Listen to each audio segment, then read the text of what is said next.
Mbaniza basawa wali kumukutu kwenkola video bampita rupi na nyene kabina industry amanya kwa eta pya so olunaku lwalero exclusively ndine Salongo lunabe tata Faridi atenga mama Faridi abera yeka nga atulaba so Salongo gamba otya mwendi mwe tuli tutambula tukusanze wano tukulabye owerekera ku president wa federation sina kyekigaza Pazo yali ne 10 kati ye mugagga gwe tubba wadda we tudda tumukeranga mmesa Salongo lwaki okuwa oluseka ate fa balina okukubola Kenzo mukama yamusitula yamuwa ekigendo battira mbwavu butakkiriza nti omuntu yakuleka omuntu buli lwakusinga salendi nga mwegatteko baako kyomulyako Salongo bagamba walya harina lyaki ate bwe ndya kibi gotolya nawe lya oyinza okuba nno oyagala okulya naye nga tewali akuwa kulya Salongo abantu babavaamu ate baliwa amaanyi g'abantu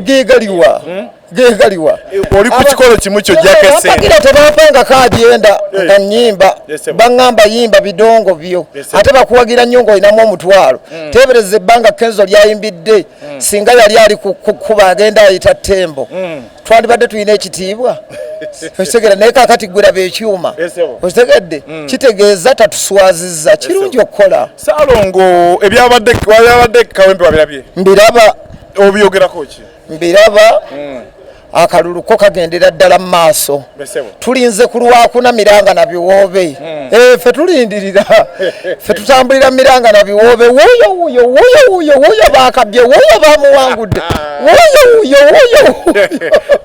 Salongo bulamu bugamba ki bulungi boys dormitory yafa Salongo boys dormitory yafa yagwawo nga Batwezi Empire oli serious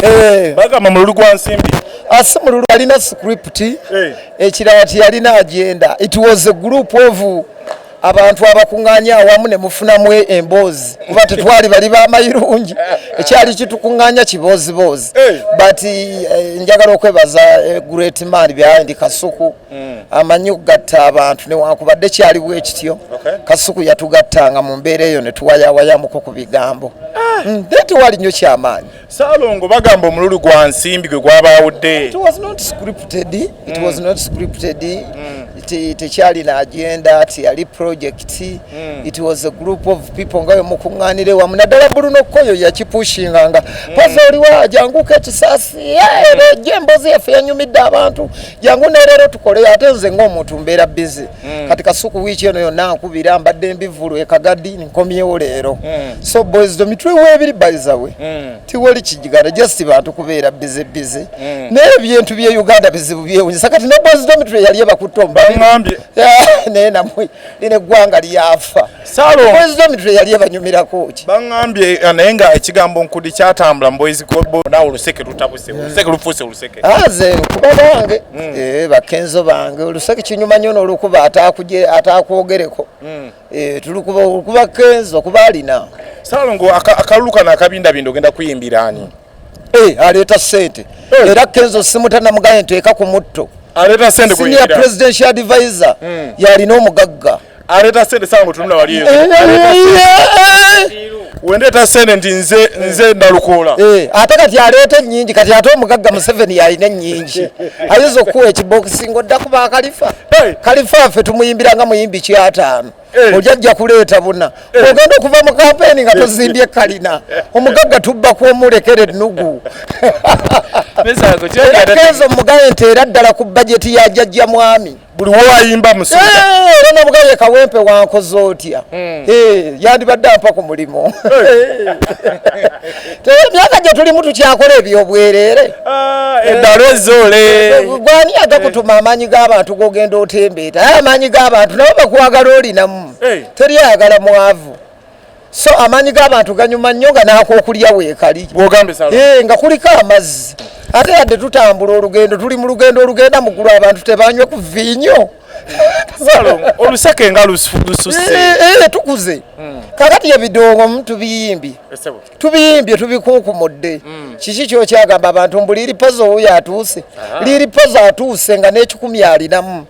erinnya tirinyuma nnyo ng'olinamu omutwalo teebereza Eddy Kenzo gwe baagala abeere nga talinaamu Eddy Kenzo atuuse nga talinaamu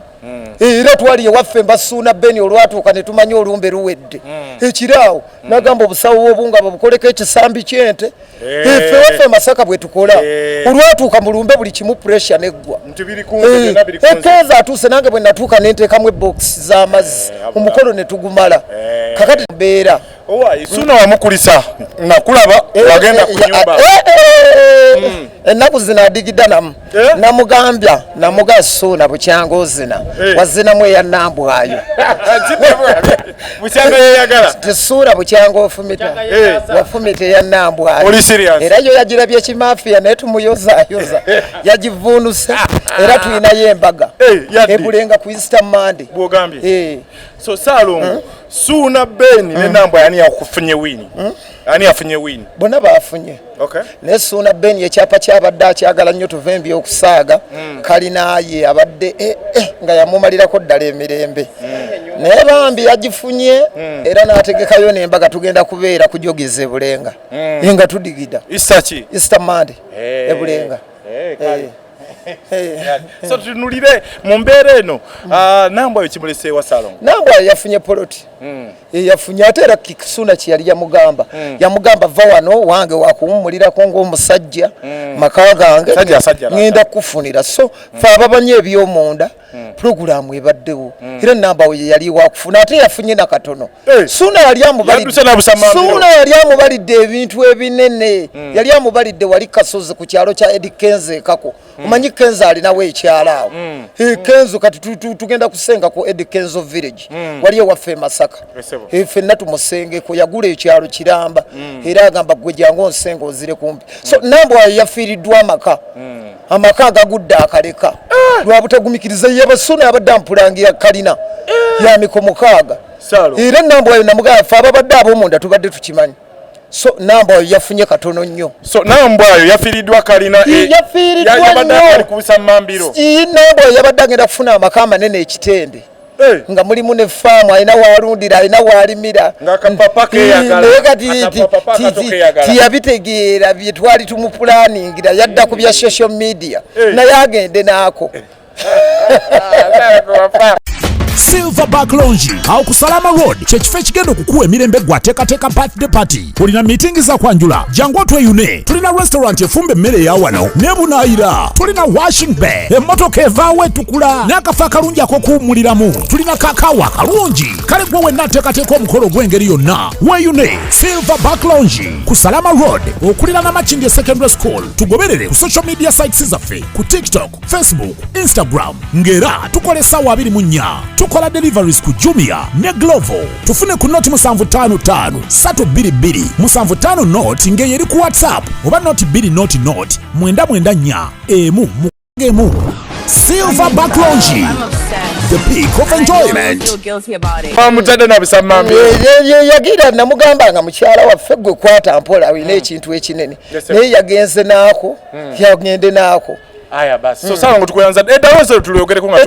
tutambudde nnyo nga eddalo ezzole litambudde nnyo Salongo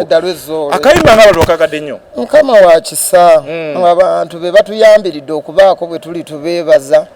ate ne tubeebaza bambi okutubeererawo kuba kati bw'olaba bwe tuba tutandise naffe abakulu nga batuwulira amaloboozi gaffe gasituka beebale bakama baffe be tujja okwebaza tewali mulala gwe tujja bagambye Salongo yakubye omuntu mu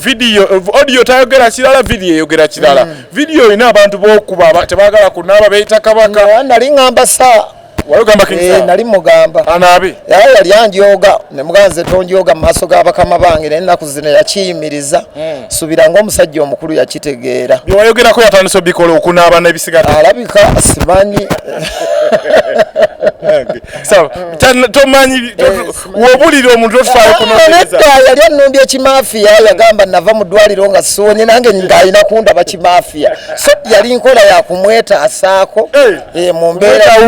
kumwetaawuluzaako so nange bwentyo bwe namwetooloola ng'era enkola yaffe ey'abannamasaka labadabu style yenze munnamasaka mulembe mutebereka nkunyenyeza empale olyasobya lubaale nzije mu kwambule yaterera abantu basaba konsati eddalo ezzole mu nsujju zavipata yewamitanda bujuuko abantu basaba bayayaana ani omutegesi Rupi promotion owa abitekisi anti nze nsinga okubeera n'ebivulu ebisinga okunyuma mu Uganda tekibaako VIP mutwalo jangu nga bwoli mukama anaatutaasa anaatuyamba tusulayo ate era ennaku bbiri nga tuli muki nga bwe kyali ku nkuddi abantu basooka kuwugako ku luno okubaako eddalo ezzole mu nsujju eddalo ezzole bwe likwata ng'ate oyingira ensujjula ngwenze Salongo naye nga webale kukola Salongo onyirira ekikumba kiriya naye lwakuba bannange okubye ekikumba Salongo engato wagana okundetera engato okubamufananya omwana bamukola Salongo akakatambi bamugeta bugesi bamujonkola nebwembaze naye programu nnungi abavubuka bagigaggawaliddemu chicken abakombi b'ebbaluwa bakuli wano mu Kampala baana baggulu nedi bavuga mabenzi ng'ozannyisa ebbakuli nze neegomba ne gwenkomba ebbakuli yambula